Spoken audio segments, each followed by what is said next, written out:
Well, hello everybody. This is the Unnamed Movie Review Show, hosted by the 86th. 86th consists of me, Judy Vintage, your announcer, Mr. Franklin Bay, Johnny Vintage, and our host, Halloween Jack. So, without further ado, take it away, HJ. Gee, I never know what to say. That's such a great introduction. It's like, I don't, what am I here for? I don't know. No, anyway, yes, here we are once again on the Unnamed, hosted by the 86, just like Jenny said. And who are the 86? Well, we have Johnny Vintage, Master of Toys. Oh, wait, you put the finger up. What does that mean? Nah, I'm just peace. Oh, okay. You were giving me the finger for some reason. That's half a piece. It looked like half a piece sign. I couldn't tell. Yeah. Up there is the Master of Music, Mr. Franklin Bay, and I'm Halloween Jack, Master of Disaster. Master of Mayhem. Well, I know how to bait real good, so. Oh, you're fisherman, you are. Well, I don't think I'm on Facebook. I don't think it's come up. But... Nah, I don't see anything. But oh it's no. All right. Yeah. Let's see here. Well, it says live, but. Oh yeah, for StreamYard. That's recording. And we're recording. Okay. So then we're doing this, and we'll put it up somewhere. It's all technical issues. Yeah, it's okay. I mean, hey, shout out to people in the Monster Channel, man. The hosts there rock. They always do. They always show their colors, man. I love the Monster Channel horror host. Well, and I'm going to say this. I mean, we're here, not normally where we usually are, thanks to someone who is unnamed. Not unnamed, not our unnamed. Just who shall thank you, who shall remain nameless. But you know what? You can't keep good guys down. And we're here, and we're going to continue to do what we do, and we're going to have fun. And to you. Anyway. Time out for 1 second here. Uh-oh. More technical difficulties, or did you get it? All right, hang on 1 second here. Are y'all? I can't see y'all because I've just paused. Okay. Well, give me a second because I'm trying to get this straight. Great. I gotta keep the beast over here so that it leaves me alone. And now for something completely different. All right. Willow, come on. Oh, Daddy.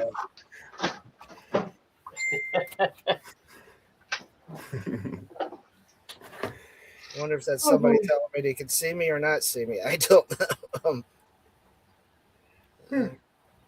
No, I can't see you. We can't see you. You're just this undulating white blob right now. That's all we can. Well, you know what? We'll just continue it, and yeah, we'll post it later. Yeah. I wish it was live. I hope I didn't disappoint all these people, but son of a bitch, right? Hey, we do what we can do. Well, sorry everybody. You're seeing it after the fact. That's all right. That's better than not being seen at all. Yeah, we say something really good. We can take it out. Anyway, like I was saying, where was I? Oh, to you. Live viewer comments. Okay, so we're just going to continue what we do all the time. The do that we do all the time. The voodoo that we do. That we do so well. Absolutely. So tonight's pick was by me, and it is the 1976 film Burn Offerings. It was just a flash of inspiration because this poster is in my bedroom. Okay, I moved it out here for, like I said, it was an original. And no, that's not a statement on my sexual, You know. I don't think we asked, but you know. Well, I'm sure some people are saying because it was in the bedroom, you know. Okay, but no, it's one of Jackie's favorite films, and when I was thinking of what my next pick was going to be, I just walked right into the bedroom, and there it was, and so I picked Burnt Offerings. And this came out, like I said, in 1976. I actually did see this in the theaters, and it was produced by Dan Curtis. You can tell it's got his signature all over, and of course, you got the music that's been used in just about every Dan Curtis production. But we're going to start off with usually I've been forgetting to ask this, and I'm going to start with you, Frankie, since Vintage is distracted over there. Well, I'm putting on the Facebook page, so under the comments, I'm having technical difficulties, and so they know. Okay, no, that's good. Post it later. Good. So I'm going to start with Frankie while you're doing that. Frankie, when was the first time you ever saw this?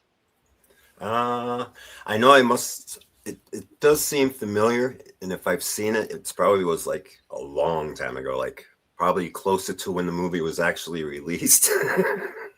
Yeah, but I'm sure I did see it. I'm sure I saw it on a Sunday, a Saturday, or Sunday with my brothers and sisters. You know, on our favorite UHF channel that played those kind of movies on the weekend afternoons that we loved. Yeah, and let me ask you.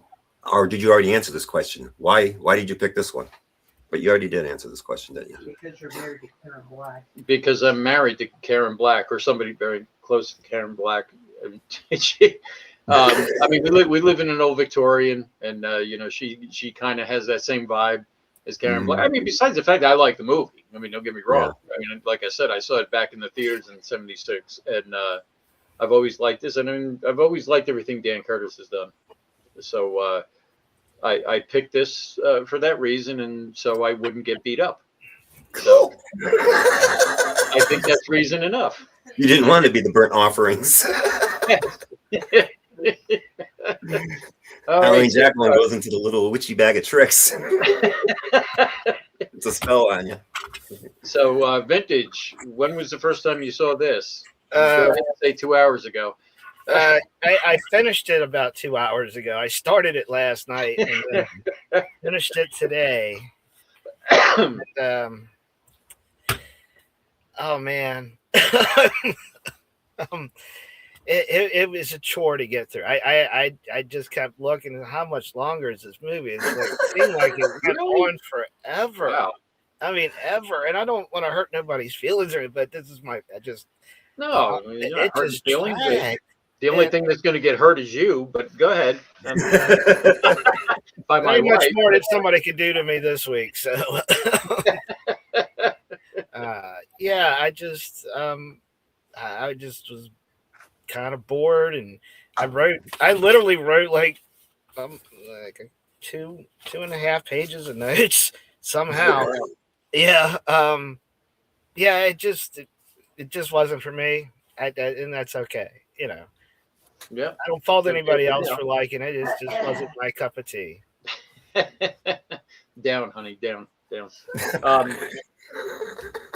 Yeah, like I said, I mean, I liked it. I've always liked it because it was, again, a Dan Curtis production, and again, it was the music and the atmosphere and the Gothic house and everything like that. So, and I'm not just saying that because my wife is sitting there. I mean, I enjoyed it for those reasons. That house, what's it called? Dunsmuir? The Dunsmuir Mansion or something like that? Dunsmuir was in... Phantasm? No, I'm saying it was located in Oakland, California, and it was in Phantasm. So I Married an Axe Murderer, A View to a Kill. I mean, it was in several different movies, but really cool place. But and this supposedly was another one of Stephen King's favorite films. He's got a lot of them. I believe that. Yeah. Tourist Trap was also one of his favorites. But it was based on a novel that was written, only like 3 years prior to when the film came out. It was by Robert Marcasco. And supposedly Stephen King said that this novel inspired him to do The Shining. Again, whatever. It's Stephen King. He says, whatever. Everything's his favorite movie, but I know whose favorite it's not. So, but I'm going to go to you first, Frank, and ask you, your initial thoughts on the film. See if I have a kinder take on it, right? I do have a kinder take on it because I did like the movie. I don't love it, but that doesn't mean I don't really like it. The Dan Curtis vibe, like I said, that runs hand in hand with like the old Hammer films with me, and it's just that certain vibe that it just keeps you through the whole, and the music. And I don't care if he rehashes it, uses it for everything, it works. Not my favorite Karen Black role. We'll get to the favorite and least favorite parts later. But is that what are you asking me for the favorite parts yet? No, just your initial. Oh, okay, good. Yeah, no, I enjoyed it. I was confused. I didn't know if this was like a made-for-TV movie at the time, but some of the things that happened in the movie made me realize no, especially at the end, Well, though you were close because they were considering. I mean, I think they were going to begin to film this as a TV movie and decided to make it a theatrical film. Yeah, it makes sense. I've known they've done that with other films. They started as a TV, and then they ended up going with the theatric release. And I think some people used to shoot widescreen anyway, just because it gave them more options for editing to full 4:3 ratio, whatever. But I enjoyed it. I did. I liked it. Maybe we are being seen by somebody because there's one viewer.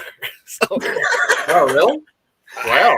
Yeah, it could be me. Not me. I don't know. Maybe it's you.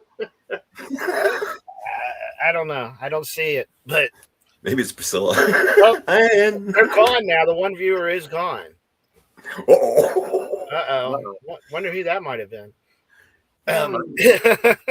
Why they didn't stick around? Yeah. Hey, we'll see what happens. It's because I was talking. This guy. Later. So, I mean, Johnny, you gave. Did you already give your initial, or do you have more to say? Or I mean, I can elaborate, I guess. How do I put? I mean, I get the visuals and the feeling and the setting, but man, it just seems some over the top performances, and it's like on opposite ends of the spectrum too, because she's is everything is loud and over the top, and he's kind of got the lower voice and everything, but I just didn't buy any chemistry between the two of them at all. I'm like, in fact, I thought when he was beating the kid up in the water, I thought, is he the stepdad? Oh my God! Oh man, it was a little confusing, and Betty Davis, they being there, God bless her. It just did not click with me, and I pretty much had figured out what was going on way earlier. I was like, just get to the point already. Because, you didn't see the old lady in the room because there was no old lady in the room. There's a lot of ding-dongs, though. Oh, you're going to take one of my lines. I thought, yeah. I turned what else you doing in that room? all the ding-dongs. I thought, wow, did it get into a bathhouse scene?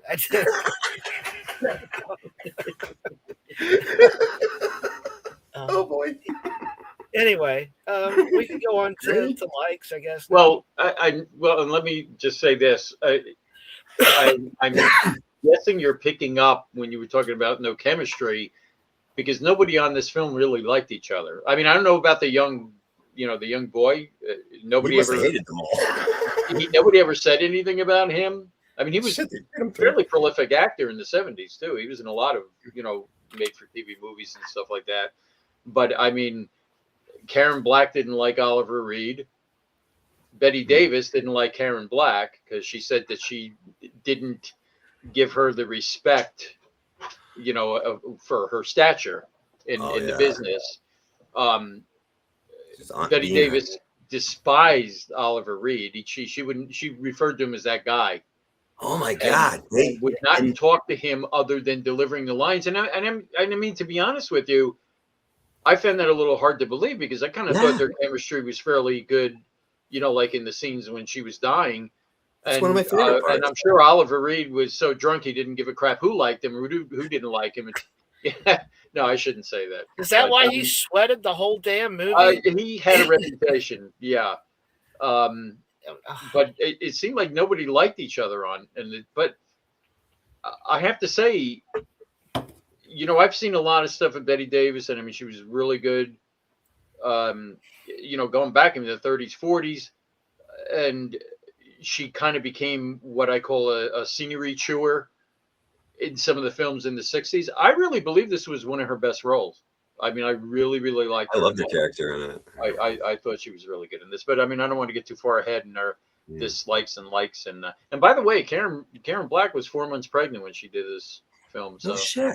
Oh wow. yeah, so maybe that's Oops, why she didn't want to get physical with Oliver Reed. yes. We'll talk about that later. On the lawn. Frankie, so would you have any favorite parts of this film that you can share with us? Yes, I have a few, but above all, any part with the chauffeur was a favorite part because that was great. Yeah.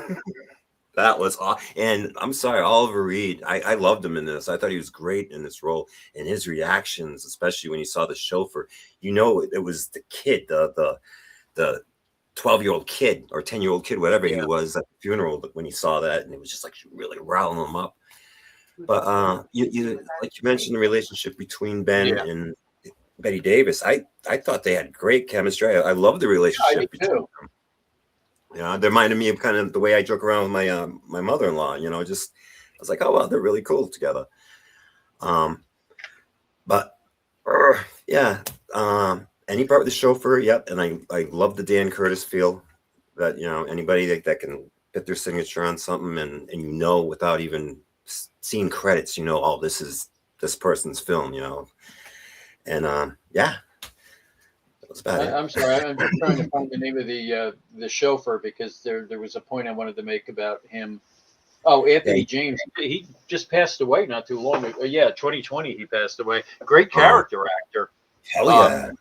I remember him from in the original movie In the Heat of the Night. With Sidney Poitier and he was in that, and he did a great job. I mean, he's done several things in there, a lot of TV, but yeah, I mean, him in this for such a short part. I mean, he was perfect. He was creepy as hell, But I'm sorry, I didn't interrupt you anymore. No, I think I was about done. I remember seeing him in Buck Rogers, the episode of Buck Rogers, and it had he was like this tall alien. He's part of a group with the guy that played the Riddler. Was it Gershwin? Frank Gorshin.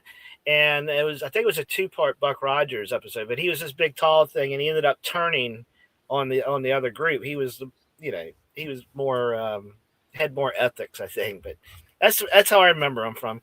And what came first? Did this movie come first, or did Phantasm come first? This one did. As a matter of fact, this was the first film to use that mansion. Well, that's what him being the chauffeur with the hearse just reminded me of the tall guy in Phantasm. Yeah. There's a few things that remind me of other films, but not against this film. It's like this would have predated other films. Anthony James was part of that group that Clint Eastwood used a lot because Anthony James was in High Plains Drifter. He was in that one. He was in The Unforgiven. I mean, he had been in quite a few of the Clint Eastwood things. Like I said, great character actor. And this, without even having any dialogue, creepy as Unforgiven. That's the name we could have used. Not anymore. Now we're the Unforgiving. All right. Anyway, Johnny Vintage, did you have any favorite parts of this film? Yeah, I agree with Frank. The chauffeur in the hearse was pretty cool. I never quite figured out how that fit into this film, though. It's just I don't know if it was explained that I missed it or I dozed off. I'm not sure. Uh, and again, I saw the end. I seen that she was going to be the old lady in the room. You know, but my favorite part was when the guy got tossed out the window and he lands in the car, and I'm like, Yeah. wow, finally something exciting happened in this movie. It's like, yeah, not a TV movie. Yeah. That poor kid. Yeah. Yeah. Well, I can get to my dislikes, but the kid's stupid. All right. First off, if you sink to the bottom of the pool, just fucking walk to the low end of the pool. Okay. Second, if you're looking up at a chimney and bricks are falling off, do not continue to stand under the chimney. There he goes, taking my least favorite parts again, but that's okay. I didn't. I'm sorry, you didn't even ask about least favorite parts, but it's just the kid. We're not even up to that yet. Those were his favorite parts. Where do you hear the least favorite parts? Okay. Oh gosh. But yeah, those are my favorite parts. What were the favorite parts again? The chauffeur and the guy falling out the window and smashing into his station. Oh yeah. Yeah. Yeah, that was pretty good. You know, Yeah, when like a bug on his eyeballs popped out. I wasn't expecting that. I because this movie had been so goreless the whole time. I was just like, oh yeah, I didn't expect that. But all right, yeah, that's cool. You know, my favorite parts, like I said, Betty Davis's performance was one of my favorite parts of this whole thing. Mm-hmm. And again, like you said, the music, Dan Curtis's, you know, I'm forgetting who does all this music. I can't remember his name. But you're right. It fits. No matter what Dan Curtis does, this always fits right in there. Yeah. And to me, the music was, you know, perfect Gothic music for the Gothic setup and everything. You know, again, the performances. I mean, Oliver Reed was, like you said, fairly laid back. There was, you know, a couple scenes he was like way over the top, but then he wouldn't be Oliver Reed if he didn't. You know, he's, you know, going to the William Shatner School of Broadcasting. Will you stop? Sorry, I got a dog over here bothering me. I mean, going to the William Shatner, not broadcasting, acting school of acting, or broadcasting, maybe. You know, and sometimes, you know, you see, I've seen this so many times. You just get to the point where you start nitpicking things because you're not even. You're starting to watch more of what's going on in the background sometimes than you are, you know, watching the actual movie. And I know some people will appreciate this. It's when she's using the vacuum. Okay. Yeah. That brand of vacuum that she was using, you know, she kept switching it on and off on the handle, and that brand of vacuum didn't have that feature back then. You had to turn it off and on with your foot. Too bad we don't have an expert on vacuum cleaners that can confirm that. Yeah. No, I mean, that's what I read. You know, that's what I thought when I first saw that scene. Oh, one of the other things is Oliver Reed is drinking Coors beer. Now, this was supposed. It was Coors wasn't marketed on the East Coast at that time. Because they were trying to make it seem like this was East Coast when this was filmed in, you know, Oakland, California. So he was drinking Coors. But that's I shouldn't be talking about that. That's not a favorite part. That's not a dislike either. But it's an interesting detail. But you know me with my trivia. So your dog or my dog that's whining? That's my dog, as usual. Okay. Will you get out of here? Every time we do this show. We should just make her a cast member. Gosh. Is that whine a like or a dislike? If it has nothing to do with food, it's a dislike, right? Like I said, we just need to set her up her own camera. Are you the only one that read the book? I don't know. Did you get, well, I mean, I don't know. Johnny Vintage didn't see the movie up until a couple hours ago, so I'm sure he didn't read the book. Yeah. Yeah, no, I never read the book. I would like to, one of these days we do stop whining. We do have it. Oh, I know we do have it. Okay, so let's get to our dislikes, and we try to keep this show to 45 minutes. Let's go to Johnny Vintage first. Should just let him keep going because he was already on a roll. Wait, oh yeah, but I'm sure he's got more. So. Let me. While you're doing that, I'm going to shut my dog up. Not the way you think, but.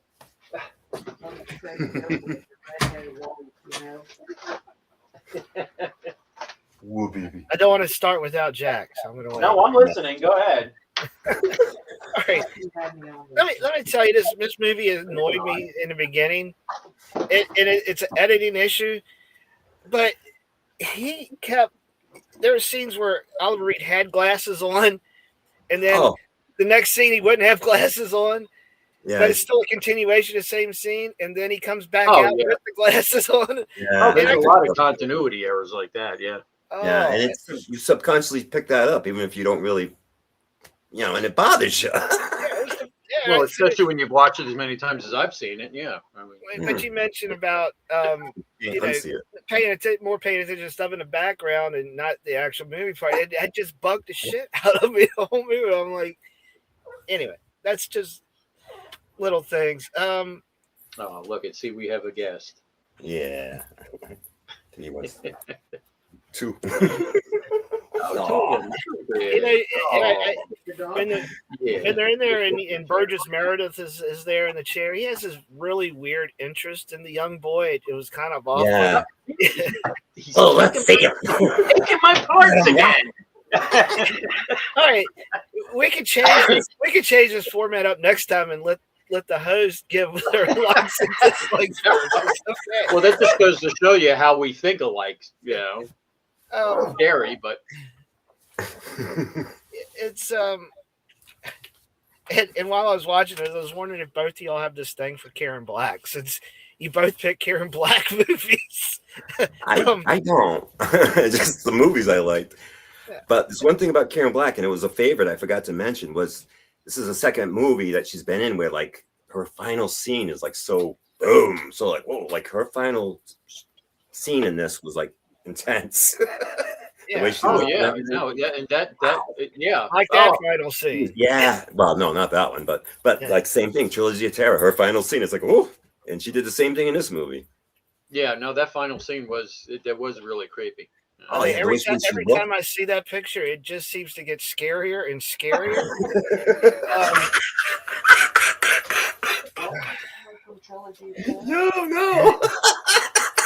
No, Dead of Night. The anthology. Yes. Yes. Yeah, we'll have to edit that out. Edit what out? I can't tell you what I think that looks like. What do you think it? What do you think it looks like? Put it up again. I don't know. When I see it, I think a basket case for some reason. I don't know why. The film, or I don't know what the hell that is. With Joe Jason. Yeah. Anyway, but continue with your. I got a kick out of. Betty Davis said about a pool, and she's blowing up an inflatable for her scene. Yeah. This could be a favorite part because when the kid scares her and then it flies out, that's not how inflatables work, by the way. A balloon, maybe, but a piece of string. All that alcohol in her breath. That and sneaking up on your 74-year-old aunt, Oh yeah, like I said, the kid got what he deserved. Oh man. Yeah, and of course we've already mentioned. I think I see some ding dongs. That just cracked me up. I should have left that in my favorites. That was. Well, you know what I don't understand about that scene? Instead of them like panning over to the ding dongs, they pan up to the light like that. What was the significance of that? I don't understand. Because it wasn't working initially. Oh, yeah. Okay, because it wasn't working. Thank you, hon. See? Why weren't you on here? That's what I said. Y'all could have me on that one. We would have had you on. it's Jack's fault for just not telling you what we were doing. Because I'd have you on. I could put you on now. All right. I thought his wife was being a cock tease when she got naked, got in the pool, and then he gets frisky with her, and then she's like, no. Yeah, the guy was already Circulation's just fine. Yeah. And then they're trying to do it on the front lawn. Yeah, anyway, I it's okay. And then and when I'm thinking about Betty Davis being sick in bed, they should have just took her to the damn hospital. Look at her, for crying out loud. I mean, she looks like dead warmed over, and you just, let's call the local doctor, and the local doctor goes, well, I don't know. And then right after she dies, the wife doesn't go to the funeral, and he comes home, and she's got a dress look like she's the Queen of Hearts from Alice in Wonderland. The kid in the father in the car when the tree falls down and the kid is blaring on the horn, and then the father, he tries. Okay, who logically is going to go out and see this big tree come down and think that you're going to be able to move it, and then on top of that, get in your car and continue to ram a tree with your automobile? I know.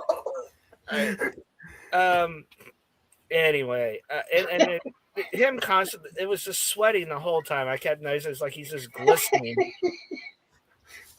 Don't hold back, Vintage. What do you really think? Okay, I literally, by the time I got done with this movie, I'm thinking I probably would rather watch the snarling one more time. Oh, God. It had more things going on in it. That was my biggest problem with this movie. It just seemed to drag at times, and well, that was the whole idea. It's supposed to be subtle, they're subtle. I mean, they're subtle and they're Sominex. I know. Go ahead and say. But damn, it was 95% subtle and 5% exciting, and it just. I'm sorry. Don't keep saying you're sorry. I mean, I don't want to upset anybody, but it just wasn't for me. Yeah, be sorry. Be sorry. Be very sorry, and be afraid. That's okay. I know of all the people, I am not top of the list that she would want to harm right now. So.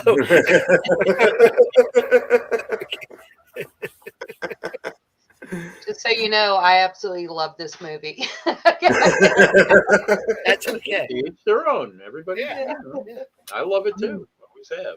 All right. And I'm not saying that because I'm within distance of your fist. I'm just saying. I love this movie. It's because we live in an old house. Because we live in an old house. Yes, I'm very particular about the way we decorate. You don't have to explain it. Yes, we get it. You're Karen Black through and through. She makes sure everything fits the room. Whatever, what was her name? Gosh, Marion. Their last name was Rolfe. Ralph. R-O-L. It is Rolf, man.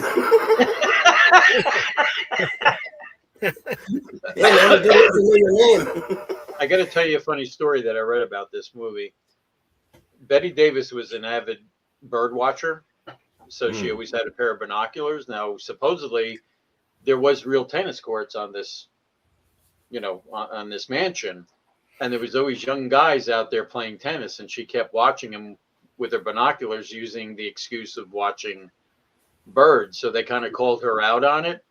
And according to what they said, she went down and she autographed their balls. She's doing that. Oh, look at all those ding dongs. No, it's not about the kitchen. They're tennis balls. She went down to the tennis court. The skin's too wrinkly. I can't get a good autograph on this. No, I looked it up and I read that where they were, they were accusing her of guy watching, which fine, at her age. What else? She do the hell she wants.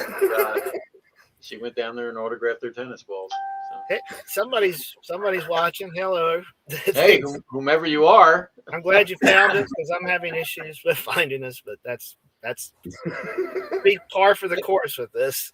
First time trying to do this on Facebook Live. So. All right, Frankie. I mean, are you done, Johnny, with your list? You have any more? No, I'm good. Likes? Are you good? I'm good. All right, So Frankie, great. what's your dislikes of this film? Great. Great timing for that one. And Jackie just said, "Watch it." I know, that's what I mean. It's like, oh No boy. pressure. No pressure. Just We already mentioned that it kind of felt like a TV made film, but that's not really a dislike. But It was kind of a TV. yeah. well, that's what it initially was going to be. Yeah. Yeah, but that wasn't too bad. Subtle, kind of like a TV movie, but Yeah.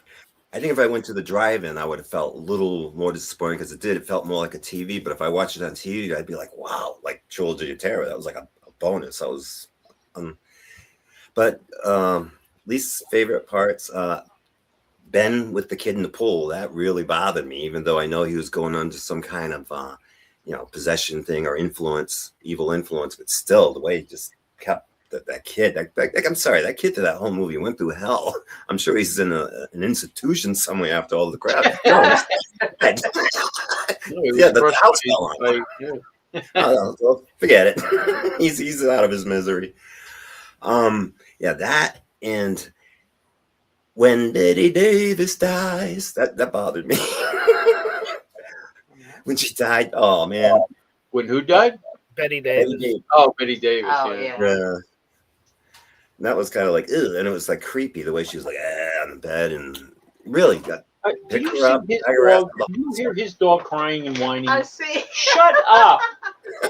Why can't you be more like that? Oh, trust me, he's not always like this. So if you ever sat on my lap, you'd break my legs. But And you mentioned car horns. Yeah, what's up with the freaking car horns in this movie? Enough with the freaking car horns. It's like beep, beep. Like, come on. Oh, man. I would have thrown him out the window, too. And a weird thing, like I said, I mean, I'll save that for the final thoughts because it's not a dislike. It's just an observation, and it's not against this movie. It's kind of makes me think about another movie that was made after this. But other than that, that's the only things I really had a problem with. That felt like a TV movie, and I would have been a little upset if I went to the movies. And it aggravates you when you expect to get what you pay for, special effects and all this other stuff and gore or whatever. But yeah, it did kind of feel like a TV movie until the end. And I just, I'm from that generation that you didn't see. You know what I'm saying? Subtle was a thing. Even with the 50s movies and things like that. So, and it did follow the book. And it did follow the book.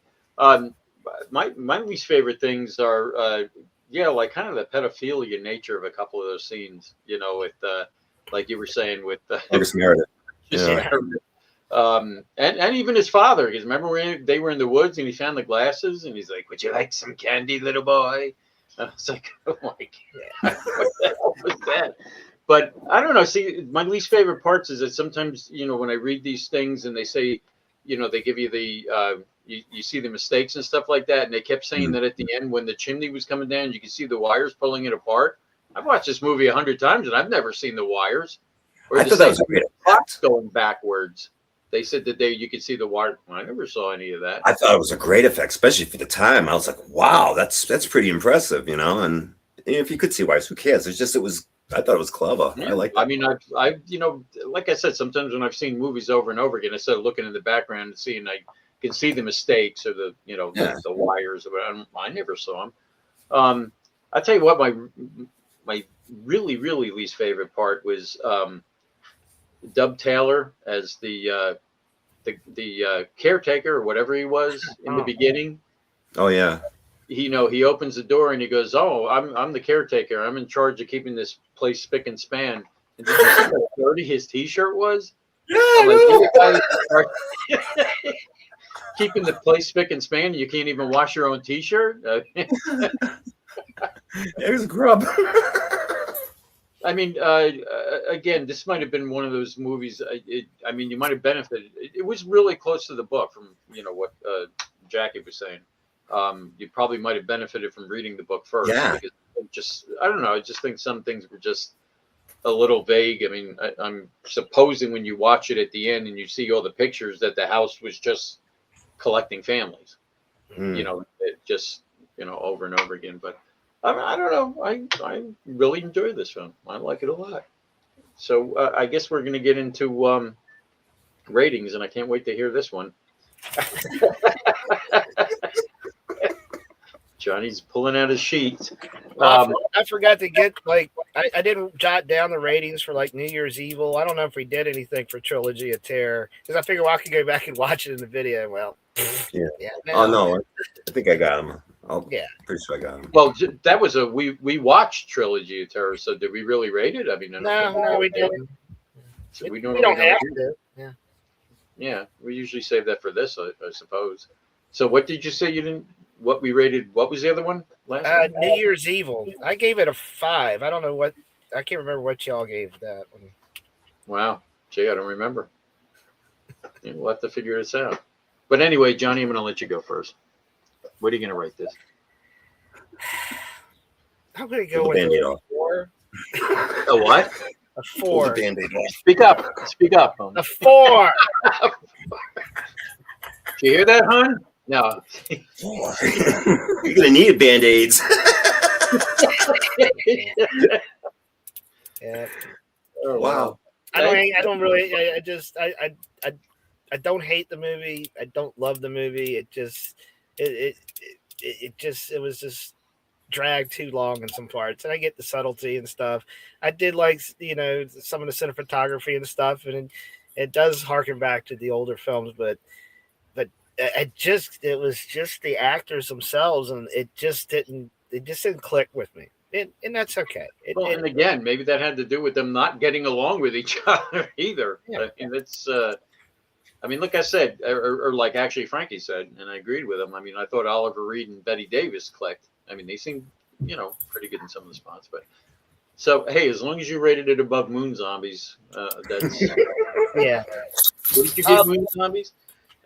I gave Moon Zombies. Wow, has it been that long? Yeah.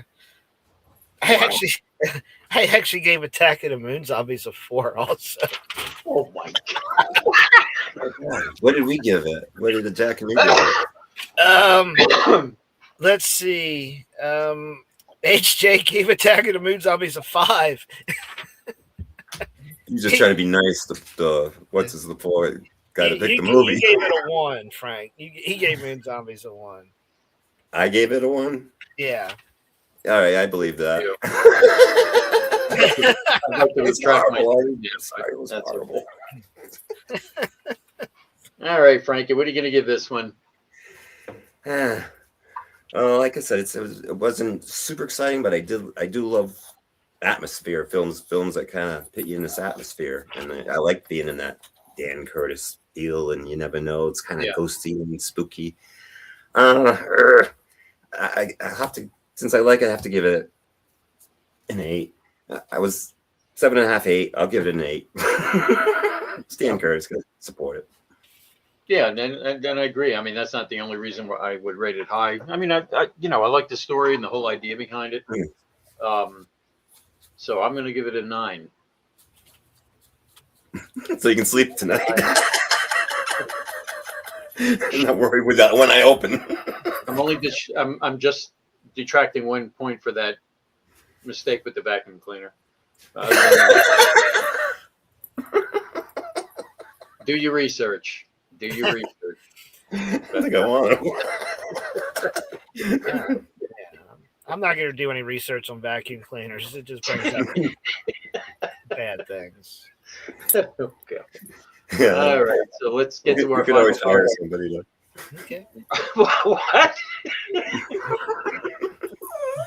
What? Oh, great. Now see, now you know what I'm going through. Mm-hmm. Yeah. All right, let's get to our final thoughts and wrap this up. And Johnny Vintage, I don't know what more you can say about it, but well, do you realize that they actually had other people up for the Betty Davis role? Oh God. I'll have to kill her off in the first act. Now I bet you thought I was going to reuse this one. I decided to go with this one. And you know what? She wasn't the only one. So Oh God! Um, I'm telling you, I think his goal is to give me nightmares every time we do this show. Oh wow! Oh boy. yeah, I don't really have any other Yeah, final nah, thoughts on this, but nothing to I think I say. got one thing to say at the end before we go. So Okay, and Frankie, final thoughts on this? Or? Yeah, final thoughts. Like I said, not about this movie so much, but there's so many things that rang familiar. This was what in '76, Amityville Yeah. Horror. I know that came out in '78, but when was that book written? Because whoa, what's going on with you? Oh, it made me think that Is that a rating or is that? George Lutz could have possibly been inspired by some of the stuff, because like the end part with waiting in the car and being influenced by, evil influences and things like that. I was waiting to see a pink pig size in the windows or something like that. Like I said, this movie. Actually, Amityville Horror book was written what 77, and the movie came out. Yeah, it was like 79. So I wasn't there. I can't disclaim the Lutz family, but there was a lot of things where I would easily think like he could have drawn a lot of inspiration from this book and movie because there's elements in it, and I'm like, Well, it's like I said too. If you remember the end of Night of Dark Shadows, it was like this, but only in reverse, where it was Kate Jackson coming into the house looking for Quentin, and then he was possessed. And, yeah. At least they kept it in the same franchise. Yeah. But other than I that, like it. I mean, I like it. What am I gonna say? Oh, I love it. Yes, honey, I love it. I do. I I absolutely watch it love it. every month. have they ever made a anyway, sequel? What's that? Was there ever a reboot of this? Did they ever was there another No, make? and I hope remake they of this? don't. I mean, I don't know. I wouldn't mind if they did. Oh, yeah, they could. Of course, nowadays they'd probably overdo it with the scare and the jumps and all that I mean, stuff. and it's like, Don't Be Afraid of the Dark. Yeah. That TV movie, 1973, with the little gremlins. I mean, they remade that, and no, I didn't like it. I mean, I think they missed the mark. And the same thing with the Amityville Horror remake and everything. Oh, yeah. Like that. There's just certain things that shouldn't be remade. Yeah, it should have been left alone. Not like Starsky and Hutch. Or... Do y'all know how many Amityville Horror sequels there are? Ugh. Oh my gosh. Ridiculous. Alexa, how many Amityville Horror sequels are there? It doesn't work for me. You got to do it. Yeah. Alexa, how many Amityville Horror sequels are there? I think you're asking about the Bill and Ted movie sequels. Never mind, Alexa. Alexa, stop. Mine was talking about Bill and Ted. She's talking about Children of the Corn here. Hang on, let me ask mine. Do you have the new voice on Alexa? Because I can't stand it. I can't stand it either. And I changed it to I tried to change it to the other one, but the other one gives you attitude now. It's like they try to make you feel bad for not choosing a new name. What? Why? An attitude. It's like, you're welcome. And you say, oh, thank you. You're welcome. Probably like, well, you should have stuck with me. Yeah. Here's what Google says. While there are only about 7 to 11 official or direct canon entries into the Amityville franchise, the name has been used for over 45 to 69 low-budget independent and loosely related horror films. They had Amityville in space. Yeah. I mean, Amityville Karen? yeah, Amityville Karen. Remember that? Crazy. I remember going to see Amityville 3 in 3D in the movie theater. Oh, my God. Oh, gosh. I really like that one. Anyway, I think the next pick is going to be yours, Frankie. Am I right about this? About next time we do this? It is his pick, yes. It will be his pick? Oh, I have one.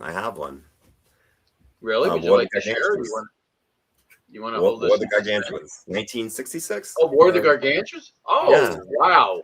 Figure we go back to, guilty pleasure type of film movies. Childhood, Yeah. Well, totally that one definitely. I haven't watched it in a while, but yeah. I have a story about my daughter with that movie, but we'll save it for I look forward to that. That'll be next week. Then we'll do the Gorf with Kolchak. Not Gorf. Not Gorf. That's right. Gorf is now changed to Retrobution. Retrobution. I love it. Retrobution. Yes, we're going to do a watch along of Kolchak the Night Stalker, which is my pick, and hopefully we'll be able to do it. Being He the knows big when movies already plastered all over online YouTube. now. I have no idea. What's that? I said we may be still live now. I don't know until I look, but I'll hammer this out by next week. And, So Johnny, you want to close it out? well, Jenny wanted me to show y'all. She did a new Jenny's thoughts video, and she wanted y'all to see it first. Cool. Oh, okay. So, Well, That's a hello, final thought. everybody. Welcome to another episode of Jenny's Thoughts. Today, we're talking about being the better person. Now, if somebody has wronged you, you should definitely not go out and punch them in the face or you get arrested and saying something like, hey, you think you're a backstabbing, gutless piece of excrement? You shouldn't do that. That's not right. Be the better person. I mean, don't call him a twat nugget. That's just wrong. Don't, compare him to, like, anal ooze. That's just disgusting. You need to be the better person. Don't call him a vacuum cleaner rapist unless you have proof. Wink, wink. If I could move my eyes. But anyway, you shouldn't do that. You should be the better person. Take the higher road. What's it gonna gain you? By saying, hey, I think you're a jealous coward pussy bitch. Oh, Gus, I'm sorry. Yeah, but don't do that. Be a better person. You'll feel better about yourself. And this has been Jenny's Thoughts. See you next time. Bye. and you missed part of that, Frank. Bravo. Huh? I had to quiet the doggy, but gotta get this on the Facebook or YouTube. I'll replay the video after we Cool. wrap this up. So yeah, Jenny wanted me to share that. I think she has good advice. I will personally never say any of that. That's because you're the bigger person. I'm the bigger person. You're the bigger, and we're all the bigger people, and we're all the 86th.